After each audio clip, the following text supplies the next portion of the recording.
What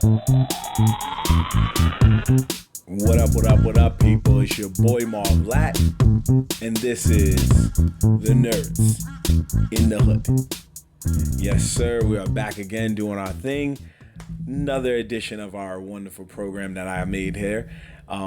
So let's just get right into it. First off, before I do, shout out to my New York Liberty once again doing their thing in the WNBA playoffs. They're going to be in the semifinals against the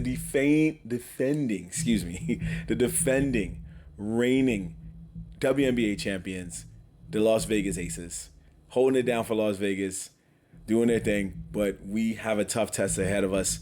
Ladies, you need to get this revenge. Let's go New York. You repping for the state right now. You repping. Let's do this. So good luck to all those involved in the second round of the WNBA playoffs. Now, we got that out the way. And of course, make sure you like, subscribe, and share Nerds in the Hood to you and your friends and family. Now, not too long ago, you saw I did a segment where I gave props and also roasted the best and the worst of the summer movies that came out this past summer. So I decided, you know what? It's time we do it again, but not with movies this time. I got two other videos. This one is going to be about TV shows. Now, obviously, I'm one man. I can't watch every TV show in the span of 24 hours. There is so much to watch on TV, whether it's streaming or not. There is so much to watch, so little time. Brother got to work, brother got to go be a boyfriend, go be a family man, all that stuff. So I don't really got time to watch everything, especially when there's anime and there's non-anime programming, plus video games. So when I do get to watch stuff, I do what I got to do, you know what I'm saying? But it's not easy. So I want to shout out some of the things I saw during the summer that I thought made my summer fire, and I hope it made your summer fire too. So for starters, now I'm not gonna sit here and go best TV show, worst TV show, best this, best that. I'm not gonna try to do the usual traditional route. But what I am going to try to do is this. I am going to say some of the shows that were very underrated or sleeper hit vibes, because those are the ones you weren't thinking of. Like, for example, you knew that when The Bear was making a new season this summer and The Boys was making a new season this summer, you knew off rip these were going to be great shows. You didn't have to second guess it. You didn't have to question it. You knew what you were coming back for. You knew what you were getting yourself into. So off rip, you knew these were two of the best shows of the summer. You knew A House of the Dragon was coming back. You knew it was going to be one of the best shows of the summer. But not a lot of you knew that there was another show that had a new season that came out over the summer that was really, really good. And that show was called Hit Monkey. Is it a cartoon? Hell yeah, it's a cartoon.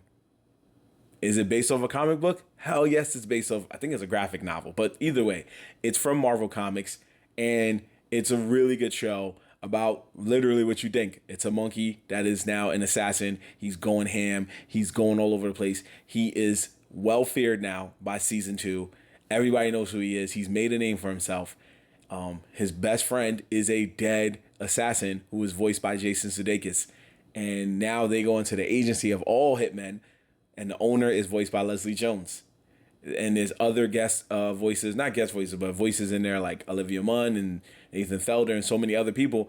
This is a really good show. Season 2 might have been better than season 1, but if you're not watching the show, stop sleeping, wake up, watch this show. It's fire. Hit Monkey on Hulu, season 2. This was the most underrated new season of a show for me this summer, in my personal opinion. I'm gonna say I'm gonna say the most overrated new season for me. Most people are gonna say maybe the new season of Power or the final season of Power. For me, I'm gonna say the third season of Bel-Air. It wasn't my cup of tea. I'm not gonna say it was trash, but I'm also not gonna say it was a great season. The first 2 seasons, especially the first season, was really compelling. The second season was like, okay, he's going through the motions a little bit. The third one, there was some cool moments where it was like the Jeffrey Easter egg, where we got the old Jeffrey and the new Jeffrey meeting for the first time face to face, no multiverse vibes. And then we got like Carlton battling addiction. Like, that was dark, but it is what it is. But that wasn't the problem for me. The problem was just like them trying to tackle so many things at the same time with like Hillary's wedding, Ashley getting a new relationship, Viv and Phil's relationship going up and down, going through the motions, Jeffrey's situation with his family, and Carlton and Will trying to start a business for themselves because Will didn't want to play basketball anymore because he didn't want to be a one-trick pony with just basketball. And at the same time, he's rekindling a relationship with his father. And at the same time, Jazz is trying to rekindle a relationship, or so we think, with Hillary. And at the same time, Philip is trying to fight a whole city because they're trying to tear down some of the old neighborhoods. There's just so much going on. And sometimes that can be good. And sometimes that can just be like, oh my gosh, this is so much. This is so much. So it's not that it was whack. It just felt like there was a lot going on. And I'm a type of person when there's a lot going on a TV show, I'm just not trying to keep up with everything. And everything just felt like they summed up a lot of stuff within like 3 or 4 episodes. And that's when I'm like, oh, if we're going to do it this quick, I'm good. And also, no shout out to Peacock for releasing like, I think they did 3 episodes a week, which was like, what was the point? Just release every episode for all that. Just drop everything in one shot. I just wasn't feeling it. It wasn't my vibe. I'm not going to sit here and just roast or give you the reasons why I didn't really like Bel Air this season. I just know it wasn't that strong of a season to me. It ended on a pretty cool note, but then that kind of also fears me as to where they're going to go with this direction. I'm not going to spoil it for you. You should just watch it yourself. So I'm going to say that was my most underrated new season of a series. Again, like I said, when you already come into good shows like Invincible, like The Boys, and like The Bear, you already know what you're getting into. So those are already going to get the props they deserve. So I'm not going to do that because you already know the vibes. You know what I'm saying? Unless it was a trash season, I'm not going to do that. Now, for me, I'm going to say there were 2 shows that came out this summer that was the best debuts. One of them, I'm not sure if it was a debut or if it just like Netflix got the right to stream it.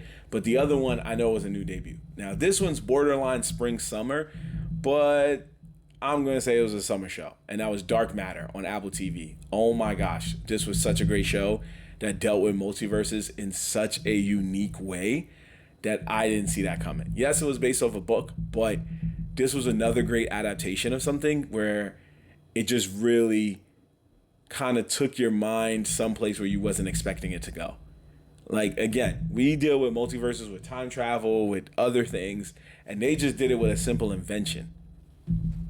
A simple out-the-box situation where you're like, oh man, I did not expect this happening. I did not expect them to go to different places and meet different versions of themselves in that manner, but I am all here for it and I'm invested. So, Dark Matter, if there is a season 2, I can't wait to see it. If there's not, I'm glad at what I saw. I really am. And the other show was on Netflix called Average Joe. This was a fire series. Dion Cole stars in it. I did not expect him to be this good as a dramatic actor. I'm not going to say that he was the best dramatic actor or he should get an Emmy or an award for it, but he was really good at it. And he made it work. I like the fact that he just was out here just like trying to get money, dealing with so many things. And it wasn't like a million things was coming at you. It was just like, he's an average person. He had an average job. He just was living his regular life with his family. And boom, he gets into a situation with the Russian mafia. That's not average. So it's dope with that way, with him and his best friends just trying to get out of this tough situation because they don't want to die. And they just want their lives to not be average anymore. And that's not what they asked for, but this is what they got. So for me, it's a lot more than that, but it's the gist of it. But it was such a thrilling, good show where every episode I was waiting for the next episode, and it's Netflix. You know you're getting the next episode right then and there. So I loved everything about it. There's a cliffhanger ending. I love all of those types of vibes. I love cliffhanger endings because now you're spending the whole season making theories and speculation as to what happened. You're just like, oh my gosh, what are we going to do? What are we going to do next season? What are we going to do this season? Whatever. Like, this is the type of show for me. If you haven't seen it, watch it. It was a very underrated show. Very, very, very underrated. Now, I know I said I'm not going to say worse to something. I know I said I'm going to focus on like other things. But I will say, you know what? It isn't the worst. But I will say one of the most overrated shows of the summer to debut was the show Clipped. Oh my gosh. Clipped. I gave it a chance. I really did. I really, really did. But this was such a pointless show. There's some biopics that we just don't need. Like, okay, it's cool if you give me a show about, you know, what the hell, like a movie star or a musician that, you know, decided to make a biopic, and the musician, you're seeing like how they overcame their fears, how they overcame the struggle, how they became who they became. That's kind of cool. But you know what I don't need? I don't need a biopic as to how Donald Sterling said racist comments to his black girlfriend all over again, because that to me is kind of boring. I don't care about that. And then the whole focus was supposed to be about that and the aftermath of that. And instead, we're just getting like how the girlfriend used this to try to get famous because she wanted more out of her life. But then you're watching her day-to-day routine of how like she ignored her kids and she was a bad mother. Like, all right, cool, but I didn't care about that. I'm sorry, I didn't care about that. I care for them kids, but I didn't care that she was a bad mother at the time of this documentary. I didn't care about that.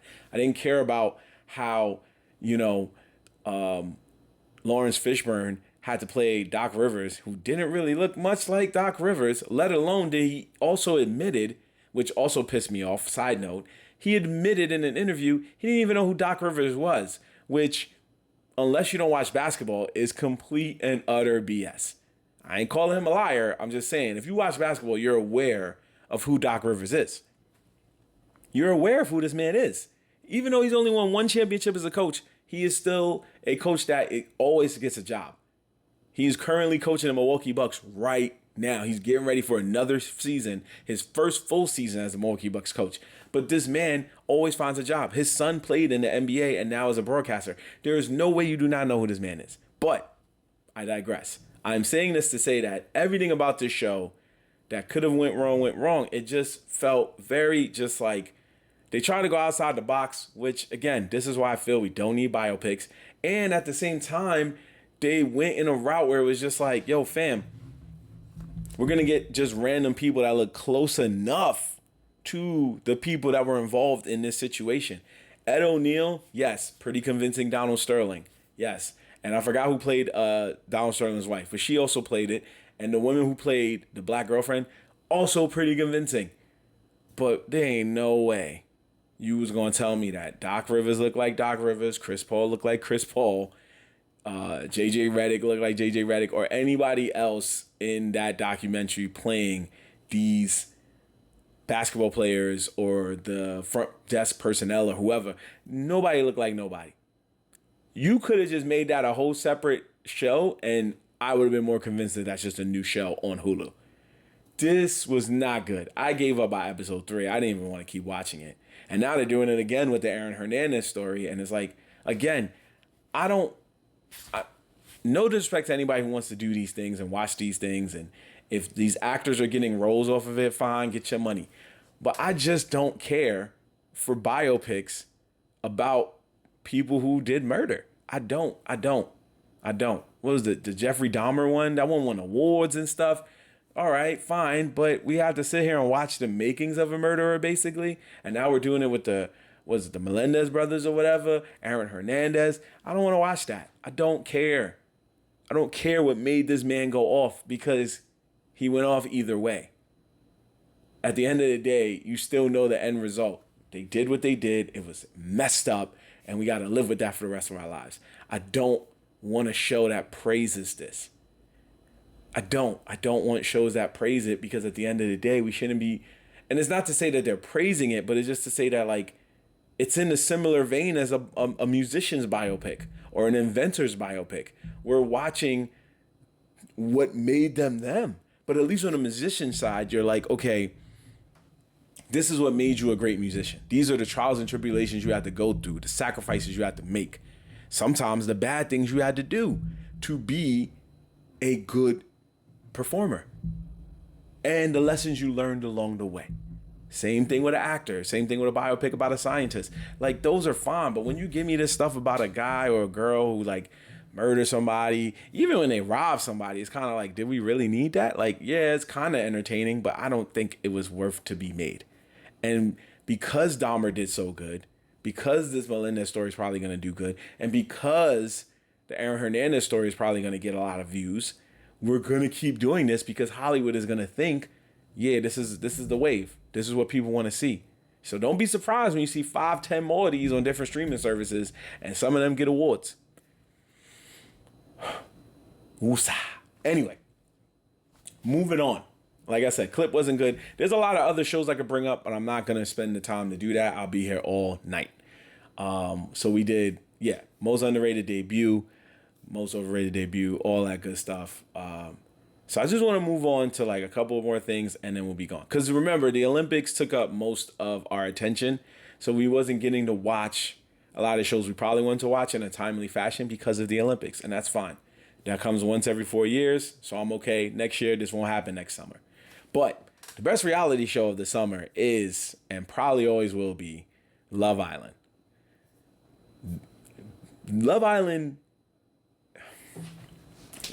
did something that was very unprecedented, I think, for the show's history, which was air one season from 2 different countries, like one season each for that country at the same time. The USA version was going on at the same time as the UK version, and the USA version took over the world. Everybody right now was talking about the USA version. Not right now, but in the summer. Everybody was talking about it. It went viral. The last several contestants are now pretty much celebrities. They are worshipped, especially Leah, especially Serena and Cordell, especially even Liv, who didn't even get to the finals, but she's being praised.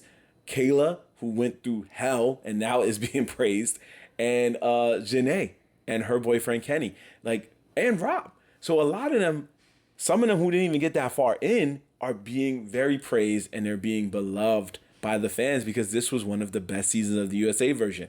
And I'm sure in the UK, they're probably getting similar love. I don't know how much love, but I know the UK version just celebrated the first black couple to win a season of Love Island on that specific show. That don't matter to the USA version. You want to know why? I'm gonna let y'all in on a little secret. Come a little closer. Because the USA version, ever since the reboot, has had nothing but black couples win.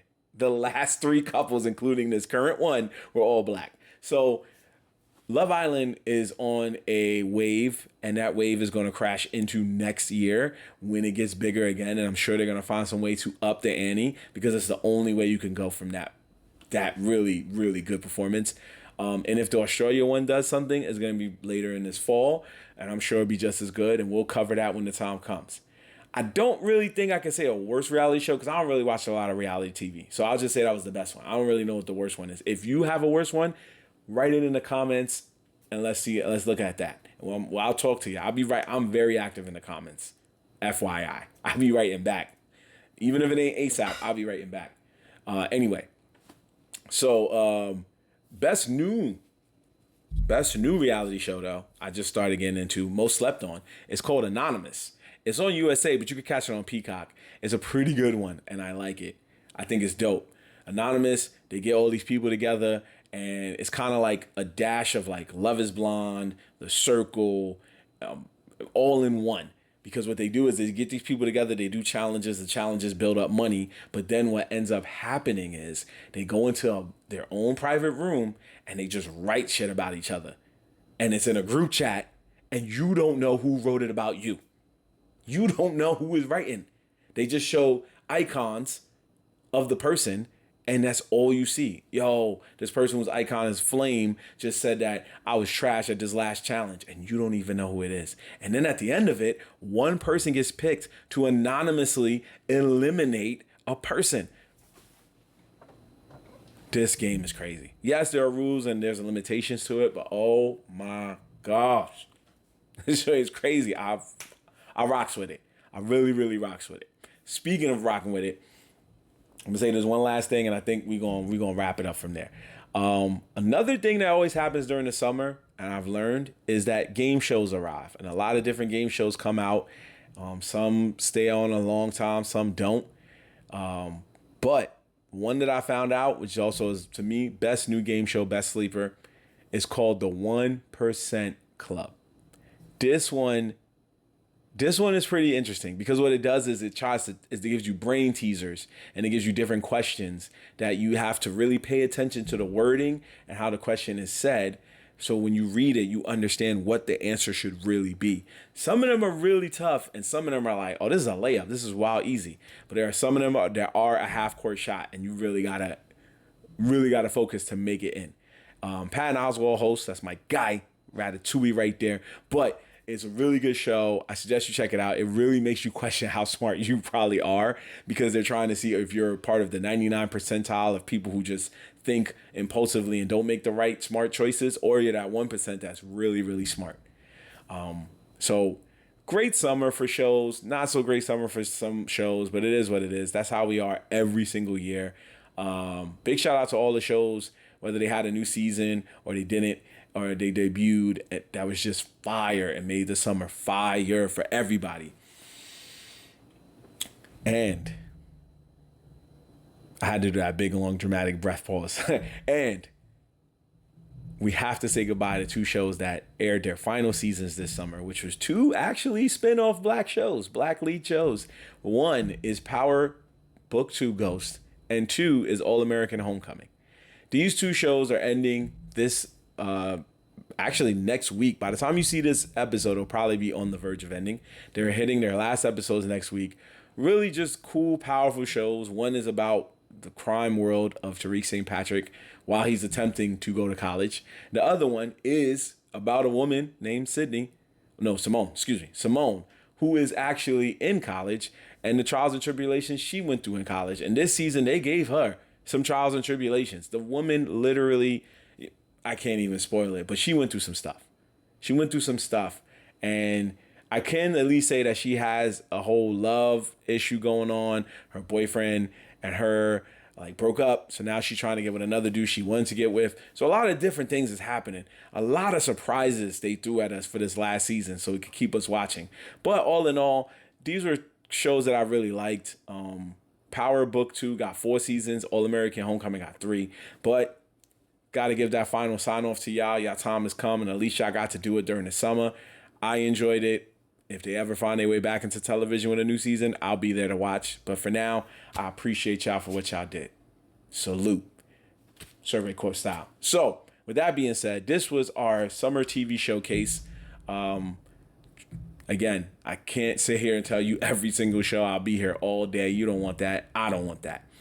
But if you want to talk, hit me up in the comments. Like I said, I'm very active. I will write back. Also, make sure you follow us on all social media. There is the link tree in the description. You will see that link. Click on that link, and you can go to any one of our social medias from Instagram to Twitter, aka X, to Facebook, as well as TikTok. But in the meantime, in between time, I'm about to go watch some fall TV. I'm going to holler at y'all next time. It's your boy Marv. It's Nerds in the Hood. Peace.